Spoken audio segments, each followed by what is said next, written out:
مسلمانوں کو بھڑکانے کی کوشش نہ کی جائے، مسلمانوں کے ساتھ ایسا ظلم نہ کیا جائے۔ دیکھیں الحمدللہ یہ ہندوستان مسلمانوں کا بھی ہے اور ہر ایک دھرم کا ہے۔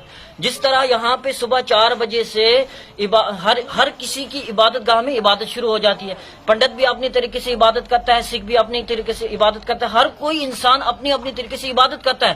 تو اگر مسلمان 6 بجے اذان دے دے تو ان لوگوں کو کیا پریشانی ہو جاتی ہے کہ مسلمان کے اوپر ظلم کیا جاتا ہے، مسلمان کو ہر طریقے سے پریشان کیا جاتا ہے۔ دیکھیں یہاں پہ مسجد میں ایسا کوئی مسئلہ ہی نہیں تھا کہ انہوں نے کس وجہ پہ مسجد کو شہید کیا گیا۔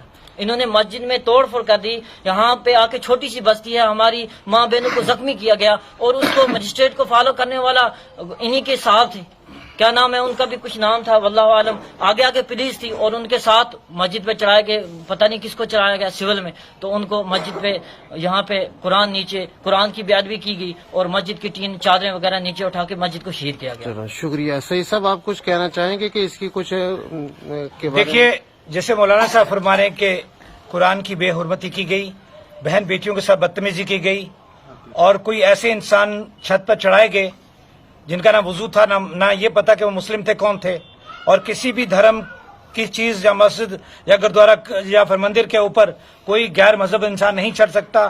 یہ جموں کشمیر میں اپنے آپ میں ایک بہت بڑا سانحہ ہے، اس کے خلاف گورنمنٹ کو کارروائی کرنی چاہیے اور ایسی کارروائی کرنی چاہیے جو آئندہ کے لیے کسی بھی دھارمک جگہ کو، چاہے وہ ہندو کی دھارمک جگہ ہو یا مسلمان کی ہو یا ہندو کی ہو، کسی کو ٹھیس نہ پہنچائے۔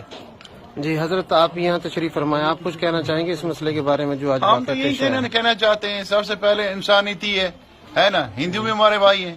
جب ان کے مندروں میں صبح 4 بجے شروع ہو جاتا ہے کاروائی، ہے نا، تو ہم کچھ نہیں بولتے۔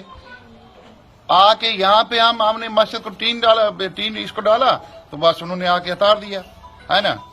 اگر یہ کرتے ہیں تو آ کے لائن JCP اس کو گرا دیں، ہم مسلمان ہیں، ہم سب کو نکال دیں، JCP لگائیں، ایک سائڈ سے پورا توڑ دیں، ہمارا کوئی اعتراض نہیں ہے۔ کس لیے ہمارے کو تنگ کر رہا ہے؟ یہ دیکھیں قرآن جتنا یہ دیکھو قرآن رکھا ہوا ہے، دیکھیں قرآن ہے نا، میں اسی طرح رکھا ہے۔ انہوں نے کتنی بے ادبی کی ہے۔ لائٹ آن کرنا، لائٹ کیمرے کی لائٹ۔ جی حضرت آپ اپنی بات میرا کہنے کا مطلب یہ یہ ہے، دیکھو یہ قرآن ہے، یہاں پہ یہ دیکھو آپ دیکھ رہے ہیں یہ قرآن ہے، یہاں پہ امام بیٹھتا ہے، یہ نماز ہے اور یہ قرآن یہاں پہ ہے۔ اوپر چڑھے لوگ، وہ لوگ چڑھے جن کو پتہ نہیں اسلام کا، اور وہ چڑھ کے چھت گرا دی گئی۔ اب گورنمنٹ سے میری اپیل ہے، گورنر صاحب سے یا سب سے، کہ یہ جموں کشمیر میں ہونے کیا جا رہا ہے، یہ یوپی نہیں ہے، یہاں پہ ہر دھرم کو کام کرنے کا، عبادت کرنے کا پورا حق ہے۔ اور میری گزارش ہے، آپ سب سے بھی گزارش ہے کہ کبھی بھی قانون کے خلاف کوئی کام نہ کیا جائے۔ جنہوں نے قانون کو توڑا ہے، جنہوں نے جس دھرم کو بے حرمتی کی ہے، ہم اس کے خلاف کارروائی کروائیں گے۔ اور میں گورنمنٹ سے بھی اپیل کروں گا اور امید بھی ہے کہ عمر عبداللہ صاحب اور اس کی پوری کیبنٹ اس پر سنجان لے گی۔ شکریہ۔ صحیح صاحب، یہ جو لوکل لوگ آپ کے ہمراہ کھڑے ہیں، ان کا کیا کہنا ہے کہ کوئی کسی قسم کی اطلاع دی گئی ان کو یہاں آنے سے پہلے ایڈمنسٹریشن کی طرف سے؟ کوئی اطلاع، کوئی نوٹس نہیں تھا۔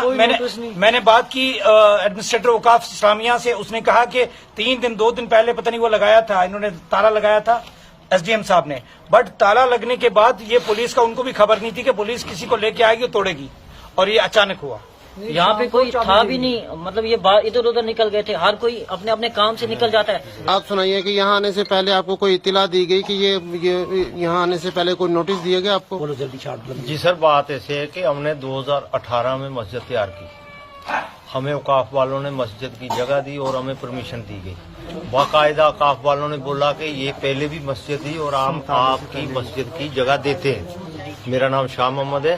DSP SP جب یہاں پہنچے، SDM پہنچی تو انہوں نے دیکھا ہم نے یہ کورونا میں میری مسجد بند ہوئی تھی، تیار مسجد 2018 کی تیار ہوئی ہے، لیکن ہم نے چادریں ڈال دی، پرمیشن ہمارے پاس ہے اوقاف کی دی ہوئی، سب کچھ ہمارے پاس تھا۔ انہوں نے ایسا کچھ نہیں، 1.5 مہینہ میری مسجد کا کام لگا رہا۔ یہ کچھ لوگ ایسے تھے جو پروپاگنڈی کر رہے ہیں، ایک یہاں آرس پورہ کا چوپڑا صاحب ہے اور یہاں وہاں کے سارے مل کر انہوں نے یکدم آ کر مسجد کو شہید کر دیا۔ ہمیں کوئی اطلاع نہ دی، کسی نے نہ کچھ نہ بولا کہ ہماری جگہ ہے۔ یہ اوقاف والوں سے بھی اپیل کرتا ہوں میں کہ آپ نے اس ٹائم ہمیں پرمیشن کیوں دی اور مسجد کی جگہ ہمیں قتل و غارت کرنے کے لیے کیوں دی تھی؟ یہ اوقاف والوں سے اپیل ہے میری جناب، بس۔ شکریہ۔